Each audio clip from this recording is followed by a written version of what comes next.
شرور أنفسنا ومن سيئات أعمالنا من يهده الله فلا مضل له ومن يضلله فلا هادي له ونشهد أن لا إله إلا الله وأشهد أن محمدا عبده ورسوله أما بعد فإن خير الحديث كتاب الله وخير الهدي محمد صلى الله عليه وسلم وشر الأمور محدثاتها وكل محدثة بدعة وكل بدعة ضلالة وكل ضلالة في النار. أعوذ بالله السميع العليم من الشيطان الرجيم من همزه ونفخه ونفثه. بسم الله الرحمن الرحيم.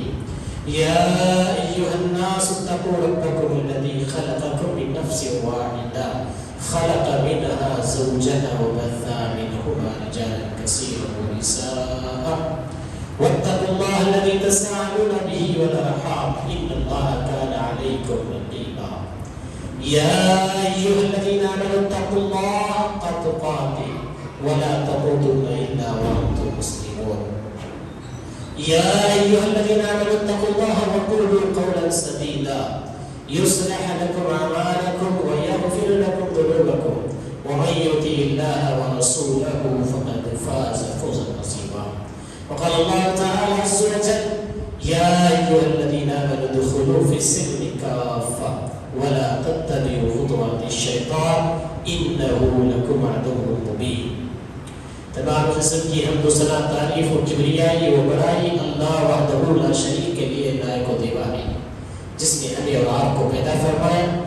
پیش بہا درود و سلام ہو تمام انبیاء علیہ السلام کی جماعت پر، بالخصوص میرے اور آپ کے آخری نبی سید المرسلین جناب محمد رسول اللہ صلی اللہ علیہ وسلم پر. اللہم صلی علی محمد وعلی آل محمد كما صليت على إبراهيم وعلى آل إبراهيم إنك حميد مجيد. اللهم بارك على محمد وعلى آل محمد كما باركت على إبراهيم وعلى آل إبراهيم إنك حميد مجيد. معزز سامعین کرام اور سامعات اور نوجوان ساتھیوں، اللہ رب العالمین نے مجھے اور آپ کو اپنی بندگی کے لیے جزا فرمائی. یہ اس کا بے انتہا فضل و کرم ہے. آج کے ہمارے جمعہ کا عنوان ہے انسانی زندگی میں والد کی اہمیت. بحیثیت رشتے کے جانور چرند پرند میں بھی وہ رشتہ ہوتا ہے، لیکن اس کا اتنا تقدس، اس کی وہ اہمیت نظر نہیں آتی جس کی اہمیت و تقدس کو اللہ رب العالمین نے واضح کرتے ہوئے، اس کی قسم کھاتے ہوئے جو عبادت کے مکلف ہے وما خلقت الجن والانس الا لیعبدون، جہاں رب نے کہا ہے تو وہیں پر اللہ نے ان کی عظمت اور ان کی اہمیت بھی بتلائی ہے. تو آج کتاب و سنت کے ذخیرے میں سے کچھ آیات آپ کے سامنے لے کر حاضر ہوا ہوں جو مجھے اور آپ کو انسانی زندگی میں والد کا ایک مقام اور مرتبہ اور اس کی اہمیت کو اجاگر کرتا ہے. تو آئیے آج کے جمعہ میں ہم جانتے ہیں کہ اللہ رب العالمین نے اپنے دین میں والد کا مقام اور مرتبہ اور اہمیت کیا رکھی ہے، اس متعلق کچھ آیات اور حدیث کا ہم ادراک کرتے ہیں، غور و فکر کرتے ہیں.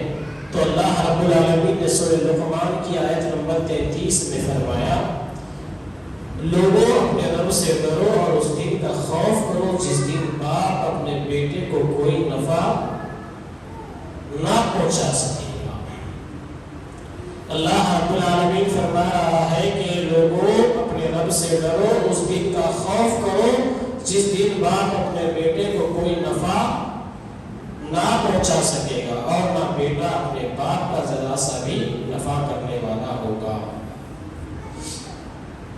بظاہری الفاظ ہی بتا رہے ہیں کہ وہ دنیا کا ذکر نہیں ہو رہا ہے. کیوں؟ یہ دونوں رشتوں میں ایسی میل تال ہے کہ چاہے دنیا میں ہو چاہے آخرت کا معاملہ ہو، لیکن دونوں میں سے اگر دنیا کی بات کر لے تو اگر بیٹے میں سنجیدگی نہ ہو تو بعد میں تو سنجیدگی پائی جائے کہ یہ میرا بیٹا ہے، اس لیے باپ کچھ نہ کچھ مروت کرے گا. بیٹے نے اگر کئی باتوں میں والد کی اگر مخالفت بھی کر لی تب جا کر اسے آخر میں والد کی وجہ سے کچھ نہ کچھ بات کے لیے اس دنیا میں اپنے آپ کو میں ان کا بیٹا ہوں کہنا.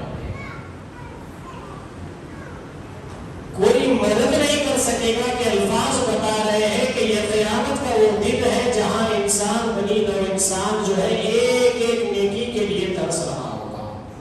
وہاں افسوس کر رہا ہوگا کہ مجھے دنیا کی زندگی کا وہ ایک لمحہ اور مل جاتا, مجھے سانس جو نکلنے کے کچھ اوقات اور مل جاتے تو میں وہاں پر نیکی کر لیتا تاکہ آج مجھے یہاں نیکی کے لیے پچھتانا نہ ہو. تو ایسے مقام کا تذکرہ کرتے رب کہہ رہا ہے کہ اے لوگوں تم اپنے رب سے ڈرو اور اس دن کا خوف کرو جس دن باپ اپنے بیٹے کو کوئی نفع نہ پہنچا سکے گا اور نہ کوئی بیٹا اپنے باپ کا ذرا سا بھی نفع کرنے والا ہوگا.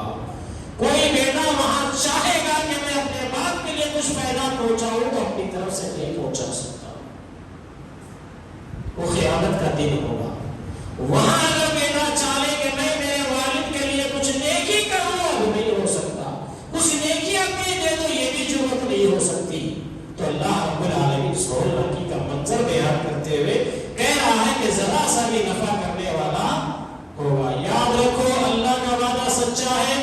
دیکھو تمہیں دنیا کی زندگی دھوکے میں نہ ڈالے اور نہ دھوکے بعد شیطان تمہیں دھوکے میں ڈال دے. اللہ رب العالمین کہہ رہا ہے دیکھو یہ دنیا کی زندگی ہے جو آج ہر بیٹے کو باپ سے رساتی ہے. یہ دنیا کی زندگی ہے جو بیٹے کو اپنے باپ کی اہمیت نہ کرنے کا درس دیتی ہے. آج یہ دنیا ہی ہے جو اپنے باپ کی قدر و منزلت کو پہچانے بغیر اسے اپنے آپ پر گھمنڈ سوار کر کے یہ سمجھاتی ہے کہ میں سب کچھ ہوں. تو اللہ رب العالمین فرماتا ہے ایسا نہیں ہے. اللہ کا سچا وعدہ ہے دیکھو تمہیں دنیا کی زندگی دھوکے میں نہ ڈال دے. یہ اللہ کا سچا وعدہ ہے کہ بیٹے کو دنیا کی زندگی باپ کے معاملے میں دھوکے میں ڈال سکتی ہے. باپ کو دنیا کی زندگی بیٹے کے معاملے میں دھوکے میں ڈال سکتی ہے. تو اللہ کہہ رہا ہے خبردار اور دیکھو دھوکہ دینے والا شیطان تمہیں دھوکے میں نہ ڈال دے کیونکہ شیطان کا کام ہی دھوکہ دینا ہے. اسی لیے آج دیکھا جاتا ہے کہ روئے زمین میں جہاں انسانی زندگی کے اندر رشتے باپ بیٹے کے اندر جہاں الفشار مچا ہوا ہے جہاں بگاڑ مچا ہوا ہے وہاں لوگوں کی عقلیں کام نہیں کرتی ہے. کہتے ہیں کہ آخر یہ کیا رشتے ہیں ان کے سمجھ کی باہر ہے کہ یہ باپ بیٹے ہیں یا دشمن ہیں. لوگ یہ تک بھی کہتے ہیں کہ ان لوگوں کے رویے ایسے ہیں ان لوگوں کے معاملات ایسے ہیں یہ اس طرح اپنے آپ کو ایک دوسرے کا دشمن سمجھتے ہیں. یا تو نعوذ باللہ بعض گھرانوں سے یہ بھی اطلاع ملتی ہے کہ بچے یہ کہتے ہیں کہ باپ ناکارہ ہے جس کی وجہ سے ہماری ماں نے ہماری پرورش کی ہے. اِنَّا لِلَّهِ وَإِنَّا إِلَيْهِ رَاجِعُونَ. آئیے سورہ بقرہ کی آیت نمبر 83 میں رب ذوالجلال مجھے اور آپ کو بنی نوع انسانیت کو جب سے اللہ نے روئے زمین پر باپ کی حیثیت سے حضرت آدم علیہ السلام کو پیدا کیا اس کے بعد ان کی پشت سے ہمیں بہت سے انسانوں کو زمین میں پھیلا دیا آباد کر دیا خود خلیل میں بار دیا تاکہ ہماری پہچان ہو جائے. تو اللہ رب العالمین کہہ رہا ہے کہ ان تمام کے لیے ہمارا ایک ہی حکم تھا. وہ کیا تھا؟ سورہ بقرہ کی آیت نمبر 83 میں اور جب ہم نے بنی اسرائیل سے وعدہ لیا کہ تم اللہ کے سوا دوسرے کی عبادت نہ کرنا. یہ اللہ نے وعدہ لیا تھا. یہ اللہ نے وعدہ لیا تھا کہ تم لوگ اللہ کے سوا کسی اور کی عبادت نہ کرنا اور ماں باپ کے ساتھ اچھا سلوک کرنا. اس طرح قرابتداروں یتیموں اور مسکینوں کے ساتھ اور لوگوں کو اچھی باتیں کہنا اور نمازیں قائم رکھنا اور زکات دیتے رہا کرنا. لیکن تھوڑے سے لوگوں کے علاوہ تم سب پھر گئے اور منہ موڑ لیا. اللہ رب العالمین اس آیت کریمہ میں جو بنی نوع انسان کو اجتماعی طور پر ہر دور میں حکم تھا وہ حکم سنا کر کہہ رہا ہے اے آدم کے بیٹو اے اولاد آدم ہم نے جو حکم دیا تھا بنی اسرائیل کو خاص کر کے ان سے وعدہ لیا تم اللہ کے سوا دوسرے کی عبادت نہ کرنا اور ماں باپ کے ساتھ اچھا سلوک کرنا، اس طرح قرابت داروں، یتیموں اور مسکینوں کے ساتھ اور لوگوں کو اچھی بات کہنا، نمازیں قائم رکھنا اور زکات دیتے رہنا۔ لیکن تھوڑے سے لوگوں کے تم سب پھر گئے اور منہ موڑ لیے۔ اللہ رب العالمین کہہ رہا ہے کہ یہ اللہ کے وعدے سے بنی اسرائیل سے جب اللہ نے پختہ عہد تو وعدہ لیا تو اس وعدے سے اکثر لوگ پھر گئے، کچھ لوگ اس پر قائم رہے۔ آج یہی معاملہ امت محمدیہ کا بھی ہے۔ یہاں میری اور آپ کی زندگی میں جب ہم جھانکیں گے، اپنے غریبانوں کا ہم جائزہ لیں گے تو پتہ چلتا ہے کہ کہیں ہم رب کی بندگی میں کسی کو شریک نہیں کر رہے ہیں تو ماں باپ کے نافرمان ہیں، کہیں ہم ماں باپ کے فرمانبردار ہیں تو قرابت داروں، یتیموں اور مسکینوں کا خیال نہیں کرنے والے ہیں، کہیں قرابت داروں، یتیم اور مسکینوں کا خیال کرنے والے ہیں تو اچھی بات ہماری زبان سے نکلنے والی نہیں ہے۔ کہیں ہم اچھی بات کرنے والے ہیں تو نمازوں کے پابند نہیں ہے، کہیں ہم نمازوں کے پابند ہیں تو رب کہتا ہے کہ زکات نہیں دیتے، زکات میں ڈر نہیں مارتے ہیں، اور کہیں زکات بھی دیتے ہیں تو لیکن تھوڑے سے لوگوں کے علاوہ تم سب پھر گئے اور منہ موڑ لیے۔ آج بھی امت مسلمہ کو یہی آیات درس دے رہی ہے کہ والد کی زندگی میں جو تمہیں سیکھنے کی باتیں تھی وہ یہی تھی۔ جس باپ نے ان باتوں کی تعلیم و تربیت اپنی اولاد کو نہیں دیا اس نے اپنا خسارہ کیا، اس نے اپنی اولاد کو بے راہی کی طرف چھوڑ دیا۔ اسی لیے رب ذوالجلال نے کہیں تو باپ اور بیٹے کے رشتے میں، باپ اور اولاد کے رشتے میں ذمہ داری کے طور پر کہا قوا انفسکم نارا واہلیکم نارا، اے ایمان والو تم اپنے آپ کو، اپنے اہل و عیال کو دوزخ کی آگ سے بچاؤ، جہنم کے ایندھن سے بچاؤ۔ تو اللہ رب العالمین نے حکم کے مطابق مجھے اور آپ کو اس بات کا حکم دیا کہ کہیں تمہاری زندگیوں میں یہ کوتاہیاں نہ ہو جائے جو بنی اسرائیل نے کی۔ تو آج بھی امت مسلمہ کے اندر دیکھیے ہمارے اندر آج بھی یہ کوتاہیاں پائی جاتی ہیں۔ اللہ کے عہد و وعدے کو ہم نے معمولی سمجھا ہوا ہے، اللہ کے ساتھ اگر عبادت میں کسی کو شریک نہیں کرتے ہیں، اگر ماں باپ کے ہم فرمانبردار ہیں، ان کے ساتھ اچھا سلوک کرتے ہیں، اسی طرح قرابت داروں، یتیم اور مسکینوں کے ساتھ ہمارا سلوک اچھا ہے، ہم لوگوں سے اچھی بات کہتے ہیں اور نماز قائم رکھتے ہیں اور زکات دیتے ہیں، تو اللہ تعالیٰ کہہ رہا ہے کہ یہ تھوڑے ہی لوگ ہیں جو اس بات پر قائم رہے۔ بہت کیوں نہیں ہو سکے؟ بہت اس لیے نہیں ہو سکے کہ اللہ رب العالمین نے کہہ دیا کہ بہت سے لوگ منہ موڑ لیا، لوگوں نے اللہ کے حکم سے منہ موڑ لیا، لوگوں نے اللہ کے حکم کو نظر انداز کر دیا، اس وجہ سے ایسا ہوا۔ سورہ اعراف کی آیت نمبر 27 میں رب ذوالجلال فرماتا ہے یا بنی آدم، اے اولاد آدم، شیطان تم کو کسی خرابی میں نہ ڈال دے جیسا کہ اس نے تمہارے ماں باپ کو جنت سے باہر کرا دیا۔ یہاں بڑی گہرائی کی باتیں ہیں۔ نوجوان طبقے سے میں گزارش چاہوں گا، چاہے مرد ہو چاہے عورتیں ہوں، کہ اکثر گھرانے میں ماں باپ بچوں کی پرورش کے نام پر اپنی زندگیوں کو داؤ پر لگاتے ہیں، اپنی زندگیوں کے 90% حصے کو بس یہ سمجھ کر گزارتے ہیں اللہ ماشاء اللہ کہ ہمیں ہمارے بچوں کی پرورش کرنا ہے، لیکن اتنی قربانیوں کے باوجود بھی آج رزلٹ میں کہیں نہ کہیں ٹوٹے ہوئے دلوں سے پوچھو صدا یہ نکلتی ہے یہ ہماری نافرمان اولاد جن کے لیے ہم نے ساری زندگی اتنی دگا کی، لیکن انہوں نے ہمیں ذلیل کیا، ہمیں خاندان میں رسوا کیا، ہمیں معاشرے کے اندر باعزت زندگی گزارنے نہیں دی۔ یہ الفاظ سننے کو ملتے ہیں، کیوں؟ رب کی آیات پر غور و تدبر نہ ہونے کا سبب ہے۔ رب نے کہا ہے اولاد آدم، کہیں شیطان تم کو تمہارے اندر خرابی نہ پیدا کر دے، کہیں شیطان تمہیں خرابی میں نہ ڈال دے جیسا کہ اس نے تمہارے ماں باپ کو جنت سے باہر کرا دیا تھا۔ جنت عظیم اللہ کی نعمت تھی، جنت عظیم اللہ کی رحمت تھی، لیکن شیطان نے وہاں سے بھی ہمارے باپ کو، ہماری ماں حوا کو نکلوایا۔ تو اللہ رب العالمین آگے کہہ رہا ہے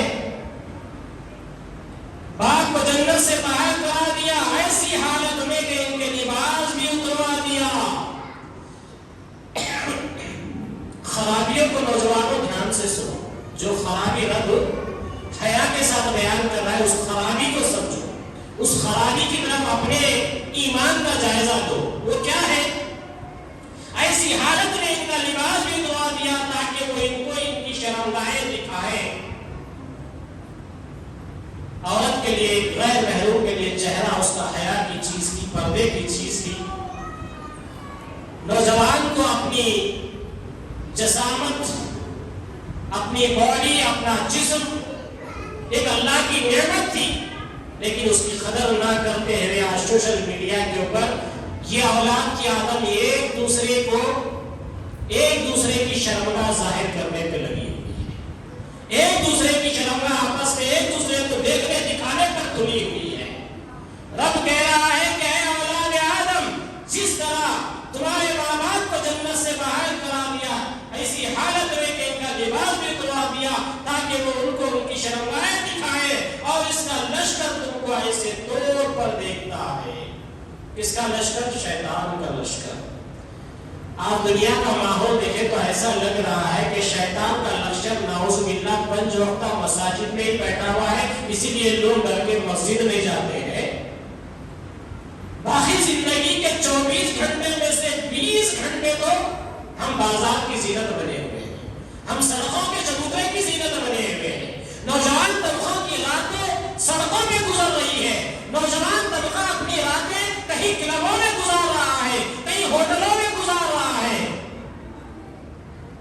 یہ اولاد آدم کے اندر ڈالی گئی وہ خرابیاں ہیں جس کو رب نے کہا کہ انسان کی زندگی میں والد کی اہمیت یہ ہے کہ والد نے اگر ان کو ان باتوں سے دھوکا ہوتا، والد نے ان کو ان معاملات سے سختی کی ہوتی، آج کسی والد کو رسوا ہونے کی ضرورت نہ پڑتی. آج کسی باپ کو اپنے بیٹے کے تعلق سے ذلت محسوس کرنے کی ضرورت نہ پڑتی. اللہ رب العالمین آگے کہتا ہے وہ اور اس کا لشکر تم کو ایسے طور پر دیکھنا ہے کہ تم ان کو نہیں دیکھتے. یہ بھی ایک حقیقت ہے. شیطان کا لشکر اولاد آدم کو ایسی طور پر دیکھ رہا ہے کہ ان کو ہم نہیں دیکھ سکتے. قرآن کہہ رہا ہے آج بھی بہت سے اپنے آپ کو بہت بڑے دیندار کہنے والوں کے اندر یہ عقیدہ ہے یہ شیطان ہوتا کچھ نہیں ہوتا. یہ کیا ہے یہ جس کا رب ذکر کر کے کہہ رہا ہے شیاطین کی جماعت تمہیں دیکھتی ہے اور تم انہیں نہیں دیکھ سکتے. تو اللہ رب العالمین آگے فرماتا ہے اس کا لشکر تم کو ایسے طور پر دیکھتا ہے کہ تم اس کو نہیں دیکھ سکتے. ہم نے شیطان کو انہی لوگوں کا دوست بنایا ہے جو ایمان نہیں لاتے. اچھا جی، ولی کی بات آ جائے تو سارے بزرگان دین ایک طرف ہو جاتے ہیں. ولی کی بات آ جائے تو سارے بزرگان دین کے اوپر اپنا جہنم بھرنے والے مرشد ایک طرف ہو جاتے ہیں. ولی کی بات آ جائے جتنے رنگ ہوں گے اتنے ڈھنگ کے پیر ملیں گے. اب یہ رب کہہ رہا ہے ہم انہی لوگوں کو ولی بنا دیں گے جو ایمان نہیں لاتے. تو ایمان نہیں لانے والوں کے بھی ولی ہے بھائی، نبی بے معلوم بھی ہے، بھی عطا پتہ بھی ہے اس کا. انما اولیاء الشیاطین یخوفون اولیاء. شیطان کے بھی ولی ہیں جو اللہ کے ولیوں کے دلوں میں ڈر ڈالتے ہیں. کیا بول کے ارے میاں بجلی چلے گئے تیرا کیا ہوتا کی، تیرے گھر پہ الو آ کے بیٹھ گیا تیرا کیا ہوتا کی. بھرے محرم میں نکو بولے تو رسم کرنے چلے گئے تو لگا کیا ہو جاتا کیا. وہ چھوٹی خالہ کو بولے تو نہیں سنے، وہ بھی بھٹک گئے، گمراہ ہو گئے، وہابی ہو گئے. محرم میں شادی کر سکتے بول کے کرے، دیکھے 2 دن میں رشتہ ٹوٹ گیا ہوگا. انہوں یہ سب احتیاط کر کے بھی اتنا ٹوٹتا. جب ان سے سوال کرو صورت بھی اوپر نہیں اٹھتی. کیوں ان لوگوں کو تانے دے کر اتنے بزدل رہتے کہ اپنی ذات میں جب سوال ہوتا ہے تو بولنے کے قابل نہیں رہتے. اسی لیے ذلت کے ہمارے شرم سے بولتے ہاں ماں جو نصیب میں تھا ہو گیا. یہ پہلے بولتے تو ایمان تو باقی رہتا، کم سے کم شیطان تو تمہارا ساتھی نہیں ہوتا. تو اللہ رب العالمین کے بندوں کو اللہ رب العالمین کہہ رہا ہے شیطان کو انہی لوگوں کا ہم دوست بنایا ہے جو ایمان نہیں لاتے. تو جو لوگ اللہ کی آیتوں پر ایمان نہیں لائیں گے، اللہ نے جیسے والدین کے حکم کا، والدین کی ادب و فرما برداری کا حکم دیا ہے، اس پر ایمان نہیں لائیں گے تو اللہ شیطان کو ان کا ساتھی بنا دے گا اللہ کا. جب کیا ہوگا؟ بابا نہیں سمجھ میں آئیں گے بیٹے کو، کیوں؟ شیطان ساتھی بنا ہوا ہے. ابا کی بات نہیں سمجھ میں آتی جی